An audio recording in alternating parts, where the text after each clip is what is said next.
Beer is only 4 ingredients: water, hops, malt, and yeast. So why are there so many different styles, and why is it so confusing to build a recipe? The answer? Well, it doesn't really have to be. In this video, I'm going to be talking about recipe building, what ingredients go into those recipes and why they're important and what they do, and most importantly, why it really doesn't have to be that hard. So go ahead, hit that like and subscribe button, grab yourself a beer, and we're going to get into it. First, let's talk about the most important ingredient in your beer. It makes up 98% of it, and you guessed it, it's water. So all in all, good water makes, well, good beer. Do you know if your water's good? Should you be brewing with it, or should you be trying something else? There's specific minerals that are found in your water that you need to either introduce to your water or that you already have in your water, and you need to make sure those are within a specific target range in order to get the best flavors possible depending on the style of beer that you're making. I have a whole video that goes over how to do that. It sounds really complicated, but guess what? It's really not. So that talks about how to find your water profile, how to make adjustments to your water by adding salt additions like calcium chloride and gypsum and Epsom salt, and also how to adjust your pH of your mash.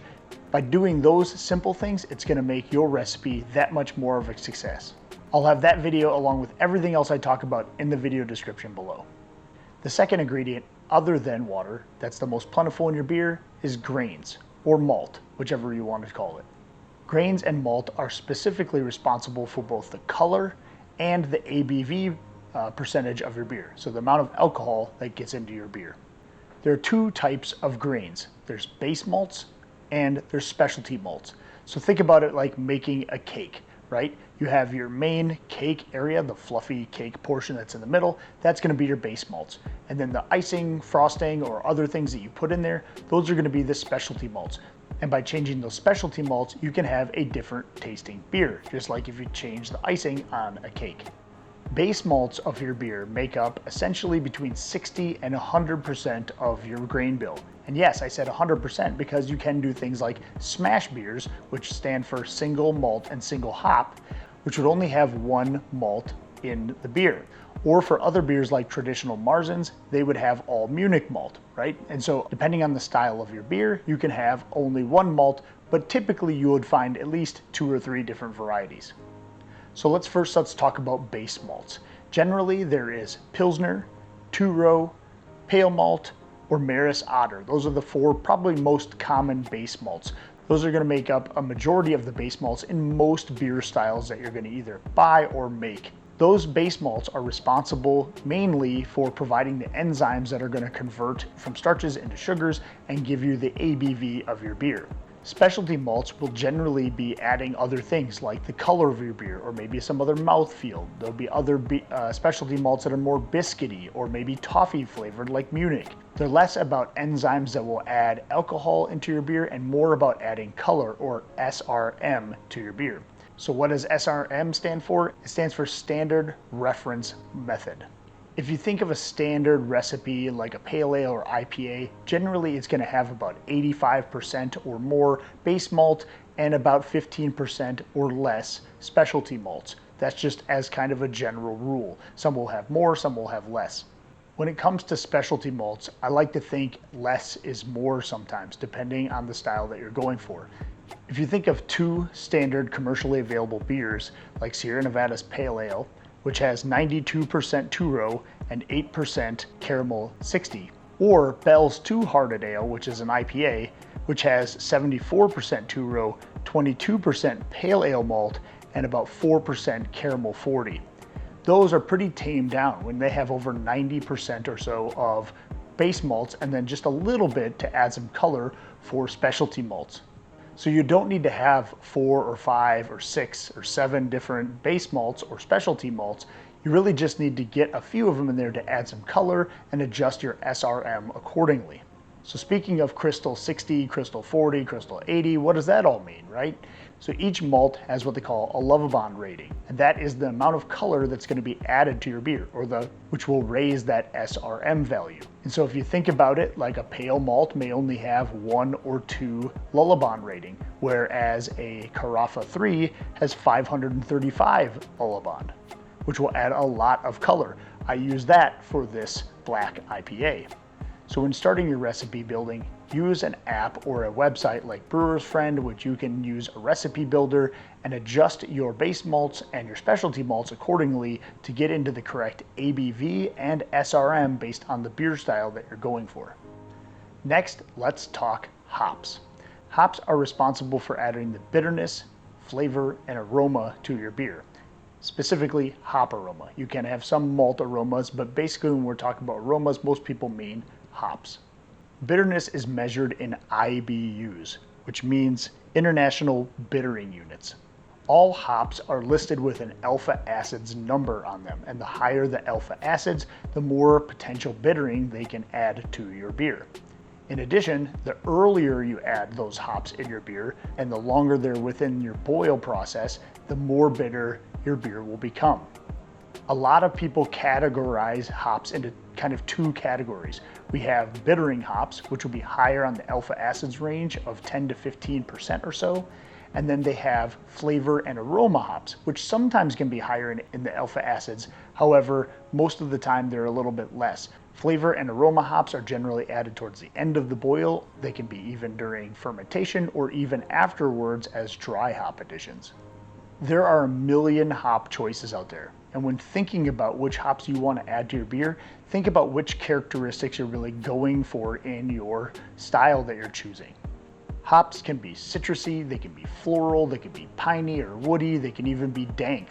But you should be picking hops that complement one another. You don't want to just take 2 hops out of your freezer or buy a couple of random ones from the homebrew store.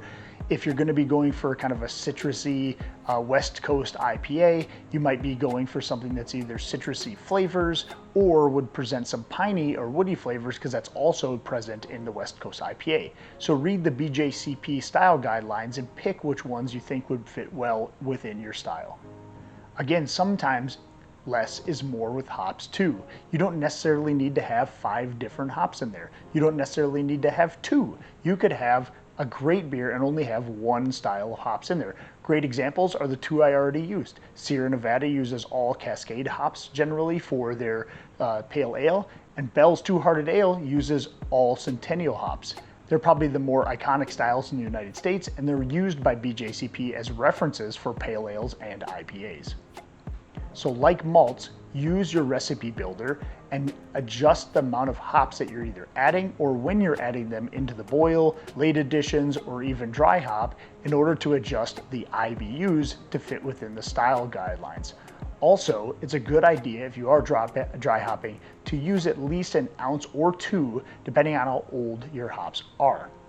In short, you can use old hops if they've been stored properly is a plus. They will dry out, so I always suggest using about 10% more if you're using older hops and then say 2 or 3 years old. Also, store your hops in your freezer, and if you can, vacuum seal them. That will help tremendously in shelf life. Last but not least is yeast. It's arguably one of the more important selections that you're going to make as long as your yeast is healthy, and we're going to talk a little bit about that. The purpose of yeast mainly is to convert those sugars into alcohol. And so the yeast get in there, they eat all of those sugars, the byproduct is alcohol. So we can go down a huge rabbit hole with the amount of yeast, the type of yeast, and all of that, but I want to break it down in a more simple way.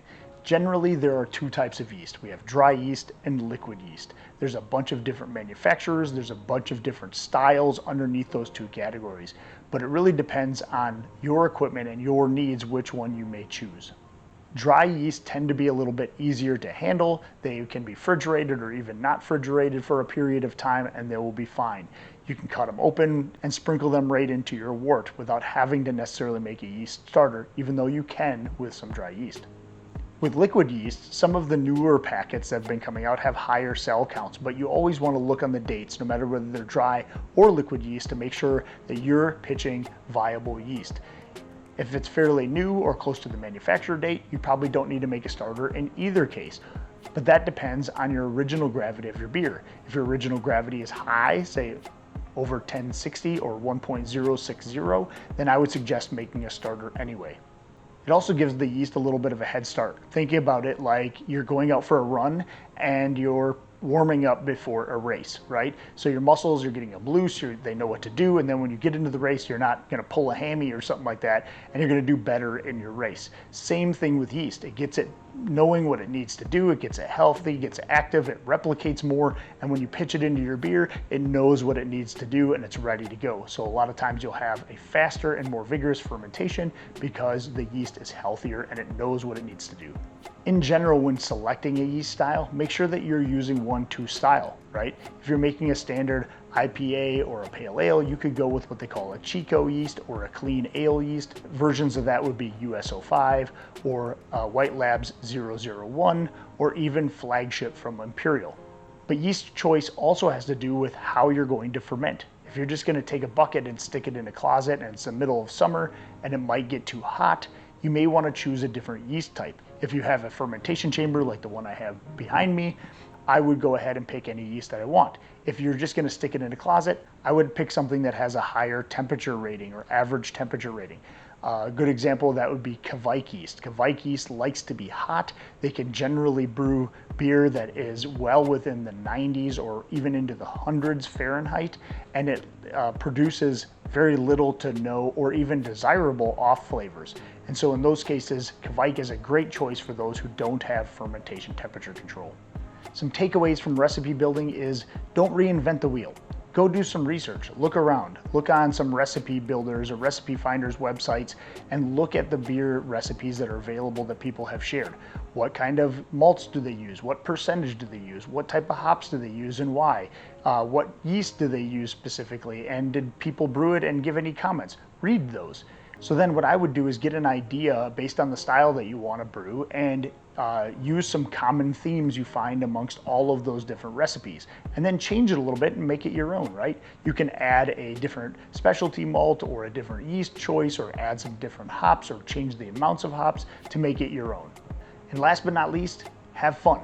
Beer brewing is all about experimentation, it's all about learning and brewing beer necessarily that you want to drink. Leave comments or questions below in the comments section. I try to get back to everybody who messages me. I'm happy to help out, but the whole point of this channel is to help people become better brewers and help you brew better beer. So with that, make sure you hit that like and subscribe button. Happy brewing and cheers. Hey, thanks for watching my video. I really do appreciate it. A way you can support the channel is just by buying me a beer. There's a button right there on the screen and there's a link in the video description below. You can also check out the merchandise in our store and you can hit the video on the screen right now. You know you want to.